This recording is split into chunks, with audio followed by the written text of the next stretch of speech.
warahmatullahi wabarakatuh. Hai teman-teman, selamat datang di channel saya. Perkenalkan, nama saya Eka Nailatul Hikmah, Prodi Pendidikan Agama Islam. Dan dalam video kali ini kita akan membahas sebuah topik yang sangat menarik, yaitu sejarah masuknya Islam di Filipina. Bagaimana Islam pertama kali diperkenalkan di negara kepulauan ini, dan apa pengaruhnya terhadap budaya dan masyarakat Filipina. Pastikan untuk menyimak sampai akhir ya, karena kita akan membahas berbagai aspek menarik dari sejarah ini, termasuk situs-situs bersejarah dan peninggalan-peninggalan budaya Islam di Filipina. Islam memiliki sejarah panjang dan kaya di Filipina, dan hari ini kita akan menggali lebih dalam mengenai perjalanan para pedagang dan ulama muslim yang membawa ajaran Islam ke wilayah ini. Kita juga akan melihat bagaimana Islam berkembang dan mempengaruhi kehidupan masyarakat di Filipina dari masa lalu hingga masa sekarang. Islam pertama kali masuk ke Filipina pada abad ke-13, jauh sebelum kedatangan bangsa Spanyol. Pada saat itu, Kepulauan Filipina sudah menjadi bagian dari jaringan perdagangan maritim yang luas di Asia Tenggara.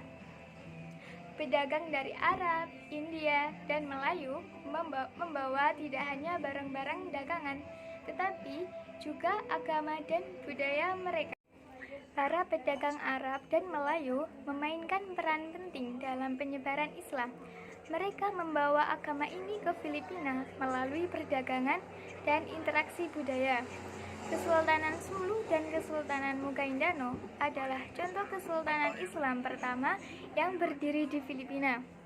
Selain berdagang, para pedagang ini juga menikahi penduduk setempat yang membantu penyebaran agama Islam. Kesultanan Sulu yang didirikan pada abad ke-15 adalah salah satu pusat penyebaran Islam yang penting. Sultan Syarif Al-Hashim, seorang keturunan Arab, dikenal sebagai pendiri kesultanan ini. Beliau sangat berpengaruh dalam mengislamkan penduduk setempat. Di bawah kepemimpinannya, hukum Islam diterapkan dan pendidikan Islam diperkuat, menciptakan fondasi yang kuat bagi perkembangan Islam di wilayah ini. Dari Sulu, Islam menyebar ke bagian lain Filipina, terutama Mindanao. Para dai dan ulama memainkan peran kunci dalam mengajarkan ajaran Islam dan membangun komunitas muslim. Mereka mendirikan masjid, madrasah, dan institusi lainnya yang membantu mempertahankan dan menyebarkan agama ini. Islam tidak hanya mempengaruhi agama, tetapi juga budaya lokal. Kita bisa melihat pengaruhnya dalam tarian, arsitektur, dan tradisi yang masih hidup hingga hari ini. Contohnya, tarian Singkil dari Mindanao yang menceritakan kisah epik dan nuansa Islami, serta berbagai upacara adat yang menggabungkan elemen keislaman. Namun, perjalanan Islam di Filipina tidak selalu mudah. Kedatangan Spanyol pada abad ke-16 membawa misi Kristen yang agresif, yang memicu konflik berkepanjangan antara Kesultanan Islam dan penjajah Spanyol. Selama hampir 3 abad, Kesultanan Islam berjuang untuk mempertahankan kedaulatan dan identitas mereka. Perang Moro adalah salah satu contoh perjuangan panjang komunitas Muslim melawan kolonialisme Spanyol. Bukan hanya itu saja, masuknya Islam ke Filipina tidak lepas dari berbagai masalah. Mari kita lihat beberapa masalah utama yang dihadapi. Masalah pertama, konflik etnis dan agama. Selama berabad-abad, konflik antara Muslim Moro dan pemerintah pusat Filipina sering terjadi. Ketidakpuasan atas kebijakan pemerintah dan diskriminasi telah menyebabkan ketegangan yang berkelanjutan.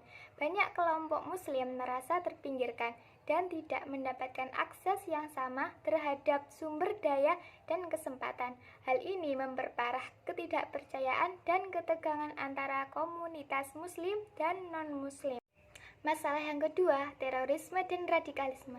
Masalah lainnya adalah munculnya kelompok teroris seperti Abu Sayyaf yang mengklaim berjuang untuk kepentingan Muslim, tetapi seringkali menggunakan kekerasan dan teror yang justru merusak citra Islam di Filipina. Kelompok teroris ini memanfaatkan ketidakpuasan masyarakat Muslim untuk merekrut anggota baru Pendekatan yang salah dari pemerintah juga sering memperburuk situasi. Lalu, apa saja solusi yang dapat diterapkan untuk mengatasi masalah tersebut?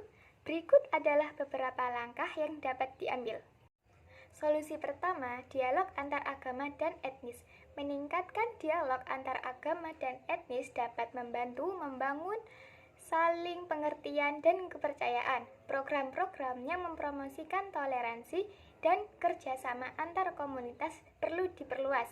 Dialog yang terbuka dan jujur antar komunitas muslim dan non-muslim sangat penting. Kita perlu bekerja sama untuk mengatasi prasangka dan membangun masyarakat yang inklusif. Solusi yang kedua, pembangunan ekonomi dan pendidikan. Meningkatkan akses terhadap pendidikan dan kesempatan ekonomi di wilayah-wilayah muslim dapat membantu mengurangi ketidakpuasan dan mencegah radikalisasi.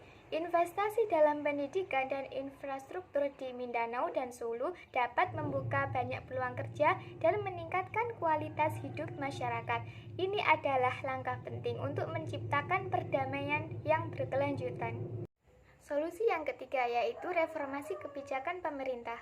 Pemerintah perlu mereformasi kebijakan yang diskriminatif dan memastikan bahwa hak-hak komunitas muslim dihormati dan dilindungi. Komunitas muslim memerlukan adanya kebijakan yang inklusif, yang adil, yang mengakui kontribusi komunitas muslim dan memastikan bahwa mereka memiliki suara dalam pengambilan keputusan. Sejarah masuknya Islam di Filipina adalah bukti kuatnya pengaruh perdagangan, budaya, dan kepercayaan yang membentuk identitas bangsa. Ini adalah cerita tentang ketahanan, adaptasi, dan warisan yang hidup hingga hari ini. Terima kasih telah menonton. Jangan lupa untuk like, subscribe, dan tinggalkan komen di bawah ini. Sampai jumpa. Wassalamualaikum warahmatullahi wabarakatuh.